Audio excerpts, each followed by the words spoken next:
நம்ம எப்ப பார்த்தாலும் இல்ல நான் ஒரு பொண்ணை உயிருக்கு உயிரா காதலிச்சவன் என்னைய மாத்திட்டா சாமி, நான் ஒரு பையனை உயிருக்கு உயிரா காதலிச்சேன் அவன் என்னைய மாத்திட்டு வேற ஒரு பொண்ணோட கல்யாணம் பண்ணிட்டா சாமி. இதெல்லாம் முழுக்க ஃப்ராடு, முழுக்க முழுக்க பொய்.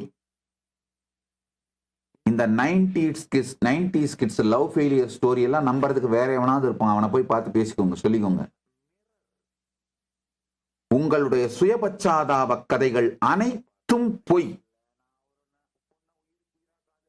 சுயபச்சாதாப கதைகள் சொல்லுகின்ற அனைவருக்கும் ஒரே ஒரு விஷயம்தான் செய்யப்பட வேண்டும், பிஞ்ச செருப்பு எடுத்து அடி அடின்னு அடிக்கிறது, அதான் செய்யப்படணும்.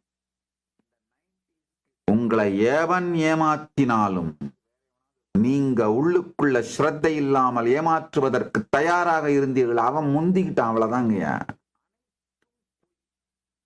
இதெல்லாம் பரமசத்தியம், மாற்றவே முடியாது. உடனே எமோஷனலா மெசேஜ் போடாதீங்க. என்ன சாமி உங்களுக்கு என்ன பத்தி தெரியாது, என் வாழ்க்கையில் அப்படிலாம் கிடையாது, நீங்க சொல்றதெல்லாம் உண்மை கிடையாது, டக்க டக்க டக்க டக்க டக்க டக்க டக்குன்னு வேக வேகமா கொந்தளிச்சு டைப் பண்ண ஆரம்பிக்காதீங்க. பரமசத்தியங்கள் மாறுவதில்லை.